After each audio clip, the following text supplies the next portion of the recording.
There's pressure to restore the long-term confidence of the financial markets in the future growth potential of the U.S. economy. That is to say, there is pressure to put together a credible deficit reduction package.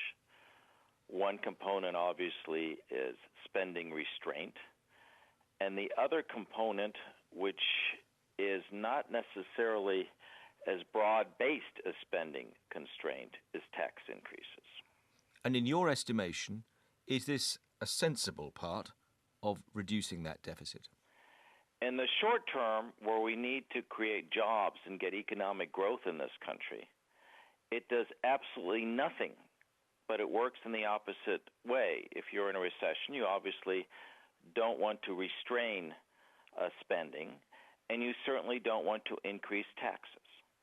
If the object is to deal with our long-term debt problems, again, it is not appropriate because it raises very, very little money.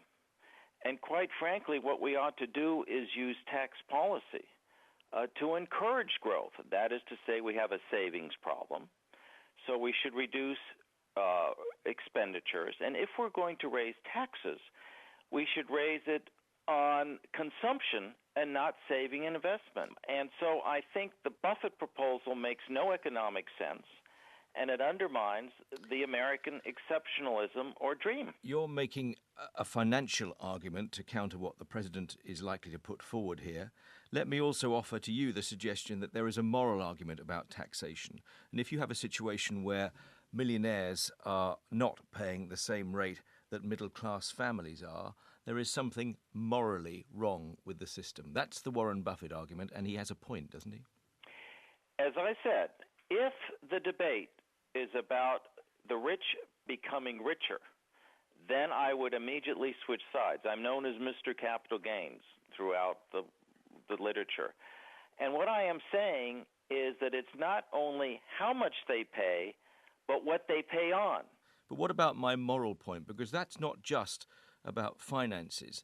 That's about the stability of a country and its belief in its taxation system, isn't it? And if you have one where it is seen that the rich are getting off lightly, that's unsettling. And what I'm suggesting is there are two ways to make the rich pay more. One is to tax them on their saving and investment, which the economy needs. But you can also get more money out of them by taxing them on their consumption, which seems to me is as equitable or even more equitable than undermining the necessities for economic growth. So you're not objecting to the rich paying more, it's just the way they pay it. I am saying is that what I would like is a stronger economy and more economic and more wealth. And then I leave it to you and the others to discuss how that is distributed.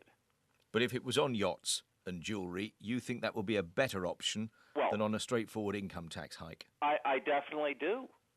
I definitely do. To quote a famous Brit, Holmes, he said, it is better to tax people from what they extract from the economy than rather what they put into the economy. The politics of this is intriguing as well. What chance do you think the president has of actually getting this through Congress? Well, what you have discussed is not only a moral proposition, but a political one.